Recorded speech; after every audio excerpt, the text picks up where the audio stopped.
the right to check on the list ng mga applicants bago mag-ERB hearing. Kung may makita kayo na nasa listahan na, uy, these are not residents of this barangay, you can file an objection or opposition, and submit it to the election officer in time for the ERB hearing para hindi makarehistro.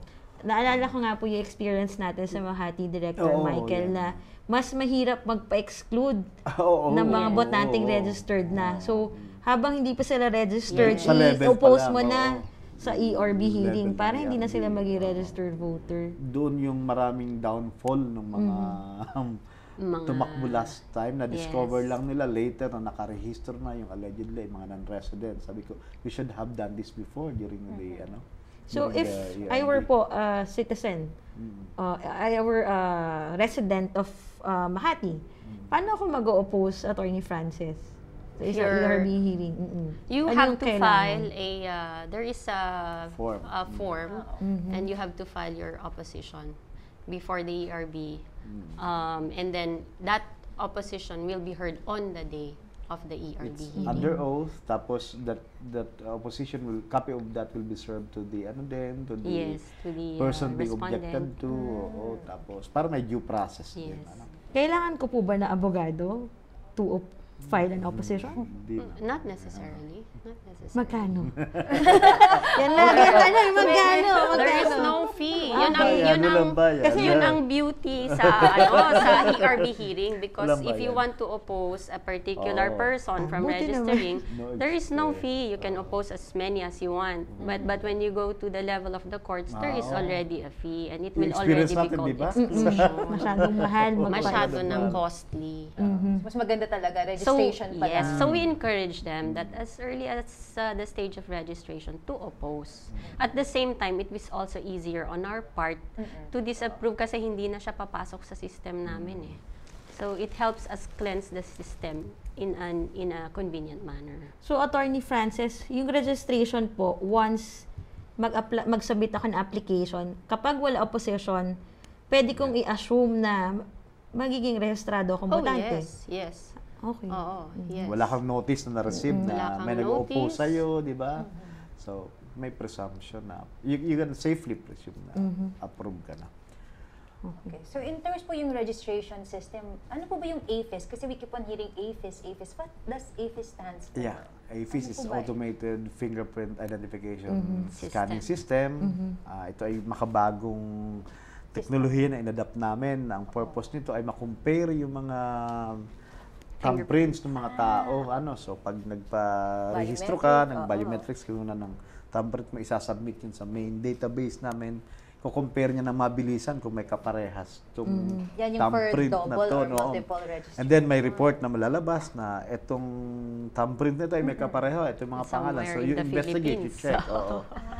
So yun pala ang APHIS. Ano po ba yung old system, Attorney Francis? Bago tayo nagkaroon ng APHIS, ano po ba yung... Bago nagkaroon ng APHIS, wala pang It's merely the form, and then you have to, yung manual yung fingerprinting mo.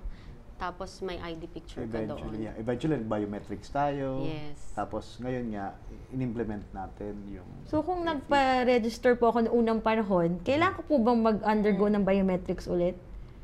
Ideally, yes.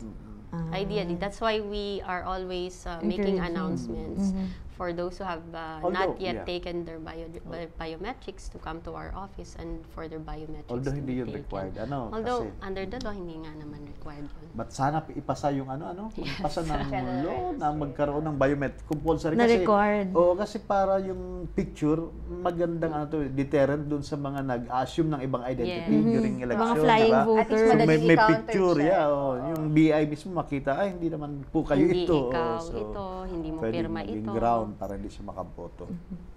Okay. Paano po, for example, nakita na may pareho, ano pong nangyayari? Binubura yung latest? Binubura yung mas naunang registration? Okay, pag double, in case of double or multiple registrant, pag these two registration ay magkagaling sa dalawang magkaibang lugar, two different cities, yung pinaka-last will be retained while the earlier one will be deleted. Kung within the same city naman, yung latest ang i-delete, tama, The latest will be deleted, the first one will prevail. Will be retained. Kasi pareho lang naman. City. So it won't affect kung ma-delete. So wala naman talagang disenfranchisement dahil At the nandun end pa of rin the naman day, yun. they are still able Yun to ang common misconception registered ka pa rin. Hindi na disenfranchise. Okay. So we'll just pause for a few break now. We're talking about APIS. When we come back, we'll continue our discussion on the registration system. So please don't go away. We'll be right back. Pwede na.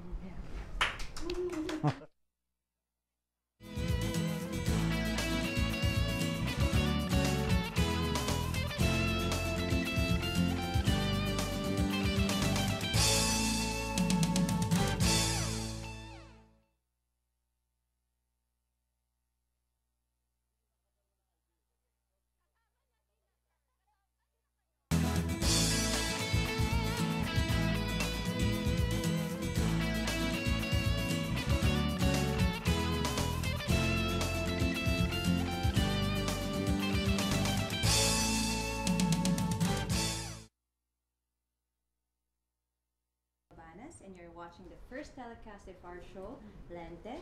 And joining me as host for this evening is Attorney Ona Caritos. Leaving again. Yeah, before we pause for some break, we were talking about the registration System in our country. And joining us for this discussion is Director Michael Dayaneda, the Regional Director for National Capital Region. Good evening, Yes, Director. good evening. Again. Yeah, We're also with again, Attorney Frances Aguindadao, Election Officer of Pasay City. Good evening, Attorney Frances. Good evening, Ona. So before we pause, we were talking about yung APIS, no, yung double and also multiple registration. No, tapos, yun nga, mas maganda sana, no, na dapat kahit yung mga dati pang nagparehistro, di ba? Dahil ngayon, we have what we call as the biometric system. Mas okay sana mo, Director, katulad sinasabi niyo, kung magpapa-biometric system sila, no, para we can reconcile. We should encourage them. Attorney April, may phone-in question galing sa studio. Wow! First episode, may phone-in question kagad.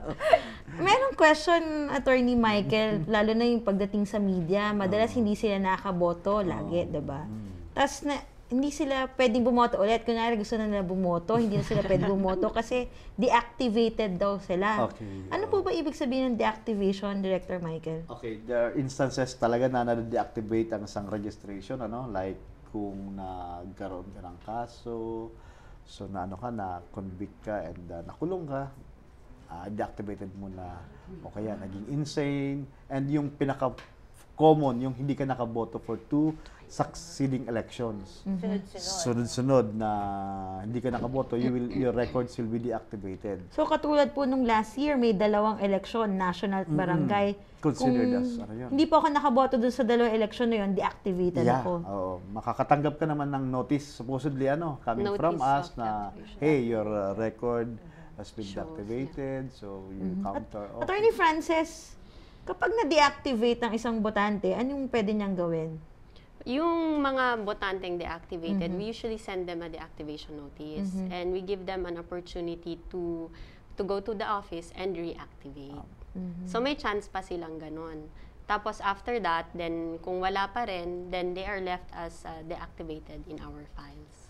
So pupunta na po talaga sa office ng election officer para magpa-reactivate. Pero may period po ba to file reactivation? As long as the registration is open, pwede silang magpa-reactivate. So pag nag-close po ang registration, hindi na rin pwede magpa-reactivate? Hindi na. They will reflect as deactivated in our records. Hindi naman sila makakaboto. Andun pa rin, no.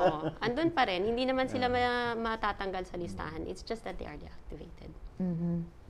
So, after registration, syempre, we have what we call as the voters list. No? One of the problems na encounter during elections, yung cleansing ng voters list, paano ba malilinis at syempre makikip yung integrity ng mga voters list natin. No? So, we've talked about already yung opposition. Kung sakali meron silang alam na hindi naman qualified resident, pwedeng mag-oppose during the process of registration. Paano naman po pag rehistrado na, no, mag-election na, tapos nakita na hindi naman qualified itong tao na to na maging registered voter ng locality. Ano po kayang pwedeng gawin pag-register? May remedy pa rin. Pupunta ka sa korte. Yun na yung sinasabi natin na exclusion proceedings sa korte. Ito ay binibigyang priority ng korte. So, ang hearing nito ay mabilisan. para makahabol at kung talaga hindi siya qualified, hindi siya maalis ang pangalan niya sa voters list. Kaya lang yun nga, yung na-explain natin yung downside nito, hassle, kasi court na, iba ng usapan. Yes. Sometimes you need a lawyer na, so magagastos ka na. So sana, huwag nang umabot doon sa point. Sa ERB hearing pa lang tayo. Pati po, Attorney Michael, may period din to file petitions for exclusion. Ang experience natin itong nakaraang barangay election, naghahabol talaga kami ng deadline. Kasi matagal yung registration, tas yung period to file exclusion, mabilis lang. Mabilis lang, oo. Kaya madami pong gustong humingi ng tulong sa amin. Ang naging problema namin, hindi talaga mahabol dun sa deadline. Talagang. And also yung fees, no? Saan to? Itong barangay yan, ano? Oo, itong huling barangay, Director Michael. Worst na nangyari. Ang daming dapat na pa-exclude. Lalo na yung fees, mahal. Oo. Maraming gustong mag-file, pero yung consideration nila was the fees. Yeah. Tapos there's also a confusion doon sa courts if the fee that is imposed, I think it's that 1,000 or 2,000 per petition, is it computed per head or per petition?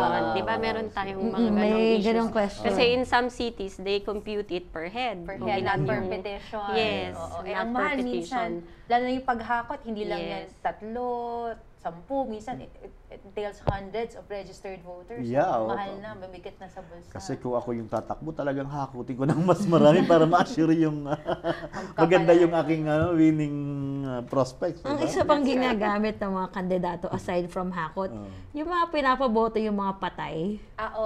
Yung mga hindi natanggal sa listahan. Attorney Francis, paano po ba yung ginagawa doon? Pag patay, ano ba dapat para mapatanggal doon sa listahan? There is a rule that the civil registrar should inform the city election officer of the deaths on a monthly basis. Pero yung iba, ginagawa nila quarterly, ganyan, or semi-annual. But they are supposed to send us a list of the deceased mga namatay sa listahan nila for us to be able to deactivate, to remove them from the list. At but indeed, may problema din dyan dahil paano yung situation ba na dito ka resident, namatay ka sa ibang lugar. Hindi ka na. Diba? So kahit na yung kung saan namatay, di ba? Mag-report siya sa election officer doon, wala naman sa listahan niya. So they will still find time para ma-allocate kung saan talaga ito naka-rehistro. So medyo hassle. So sana ma-improve din yung system na yun kung paano accurately. Sana may database talaga na kahit saan, naka-hook lahat. Centralized, direct. Para so, isa din yun. Kaya, although marami namang nagko-comply ng mga civil registrar, dun sa periodic reporting, hindi pa rin talaga zero. And there are also mga churches who provide a list kung ano yung mga blines nila. But of course, yun dun sa city na gumagawa nun, it's only for the Catholic Church. So, yung mga ibang congregation. Yes. So, although yung iba, so hindi rin naman nasusuyo talaga. Yung ibang groups, they can also submit that certificate, copy ng death certificate, tapos ma-process na. Pero ang best evidence pa rin, Director Michael, is death certificate. Hindi pwedeng pupunta lang sa office ni Attorney Francis. Sabi ko, patay na si... We will require you to present a death certificate in that mahirap case. Din basta-basta ka na lang mag-cancel ng hindi namin yun. Hindi namin i-honor by verbal notice lang. Meron po kayong issue tungkol sa publication ng voters is sa internet. Ano po opinion nyo doon, Attorney Francis, Attorney Michael? Yes, sa akin as long as hindi mailagay yung complete address ba. That's right. Pwede, malaking tulong yun kasi yung mga tao nga na pwede mag-check ng mga listahan ng nag-a-apply, pwedeng sa internet na lang may access na siya and he can make his own survey kung sino ba itong mga taong ito. So, kahit na hindi yung complete address kasi may issue on privacy, di ba? Yes. Actually, ang objection nga kasi dyan, if you publish the names with the addresses, makikita mo lahat Kasi may security reasons din na consideration yung iba. They don't want their addresses to be published. So, ang naisip namin, the best way would be to publish yung addresses nila, pero it does not specify the street, the number, the house number, gano'n. Kumbaga, naka-announce lang, ito yung mga applicants for registration sa barangay na ito. Yes. Para ma-identify na talaga doon sa barangay, para ma-check kung talagang resident or hindi. Okay nga. Ang ganda nga yung Balik lang ako doon sa cancellation. Meron lang akong question.